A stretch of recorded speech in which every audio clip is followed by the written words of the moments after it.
Welcome to Doodles in the Margins, the podcast for creatives who are building something beautifully their own. Here we believe creativity isn't just art, it's also how you think, how you solve, and how you see the world. Whether you're a business learning to embrace creativity or a creative learning to embrace business, you're in the right place. I'm Jacinta Marshall-Crouse. I'm a creative business coach, screenwriter, author, and an all-round eclectic creative. So let's grab something hot to drink, grab a pen, and let's doodle in the margins together. Welcome to episode 7 of Doodles in the Margins. In this episode, we're talking about turning ideas into impact by structuring your creative workflow for success. Now, before your eyes glaze over, I promise this isn't some corporate productivity sermon. What I want to explore with you today is how you actually bring your ideas to life. Because let's be honest, as creatives, we're rarely short on ideas. We have notebooks, voice memos, and sticky notes to prove it, right? What we often lack is the structure that protects the space to make those ideas happen. Not just once in a glorious flurry of inspiration, but consistently and sustainably. So today we're exploring what it looks like to build a creative workflow that truly supports you. Not one that burns you out, not one that fits someone else's definition of productivity, but one that helps your ideas become real while still leaving room for tea breaks, creative wandering, and just a little bit of breathing space. So looking back on my lived experience, a few years ago, my calendar looked full, but somehow my creative work kept slipping through the cracks. Client projects got done, emails got answered, admin got squeezed in. But my own ideas, the things that I cared about most, they were gathering dust on a bookshelf. Podcast episodes, book chapters, stories and scripts and projects that I swore I would start one day. And it wasn't laziness, it wasn't procrastination. It was purely because I'd built a workflow that only worked for other people's priorities. And in the gaps, I was hoping I could squeeze myself in.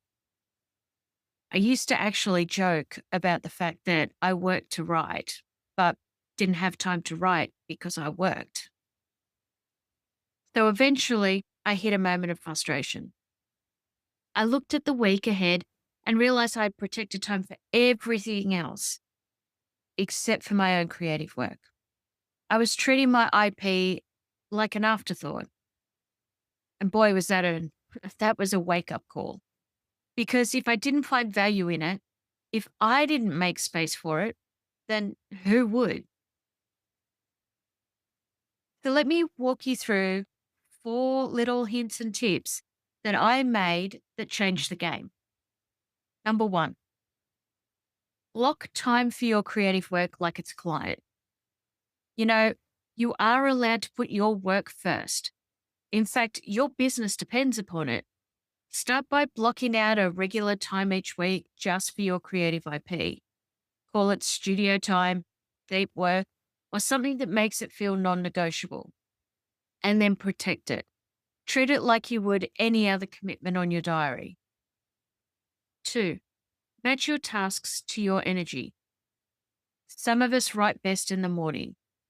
Others need a slow start and hit flow in the afternoon. Pay attention to when you feel focused, when you feel scattered, energized, or even flat. Then build your schedule around your natural rhythms. Do your creative work when your brain is sharp. Save admin for the slower hours.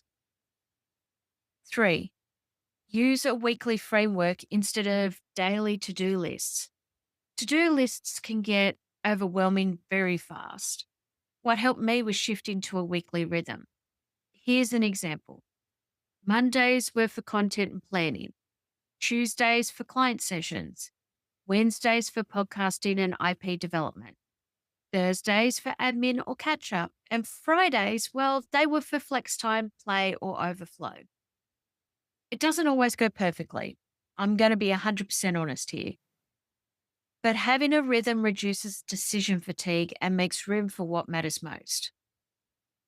4, create a clear container, then be flexible inside it. Creativity needs a frame.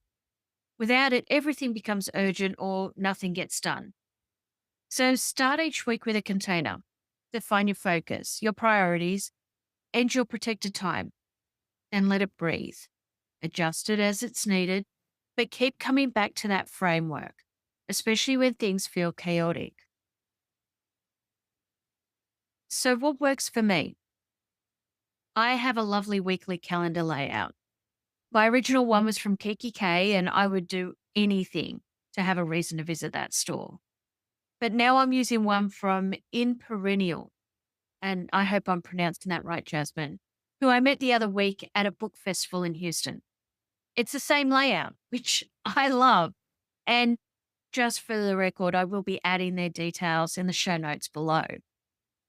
And on a Sunday evening, which turns out to be Mondays on Australian time, but on a Sunday evening, I work out my schedule for the week, what clients I need to talk to, follow up, or have meetings with, what admin work I need to focus on. Things from creating templates, writing my podcast episodes, or even when I'm structuring my social media for the week. I then place in my creative time, maybe an hour at the beginning of my evening when I'm sharpest. Oh, and by the way, don't forget the most important times with your family and friends. I actually place my Thursday date mornings with my husband first on the calendar. So, in review, if your creative ideas are piling up but never seem to move forward, you're not alone. The solution isn't more hustle, it's a thoughtful structure that makes space for your creative brain to thrive. When you block time and honor your energy, follow a rhythm, and build containers that protect your IP, you stop surviving the week and start creating work that feels meaningful again. That's how you go from idea to impact. And it doesn't need to be complicated, it just needs to be yours. But here's the most important part: your structure should never be static. When you first start building a creative workflow, review it weekly. Check in with what's working, what's not, and where you're being too hard on yourself. Once things feel steadier, move to a monthly review. And then you can probably shift to a quarterly rhythm. But don't go longer than that without checking in with yourself. Because life shifts, seasons change, and your workflow needs to evolve with you. This isn't about perfection, about creating accountability, flexibility, and space for the version of you that's building the next thing.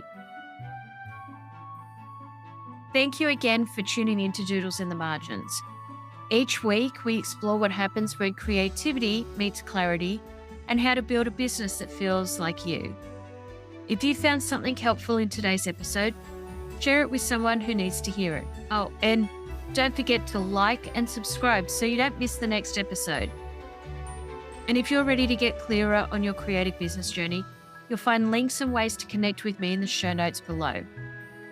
I'll see you next time.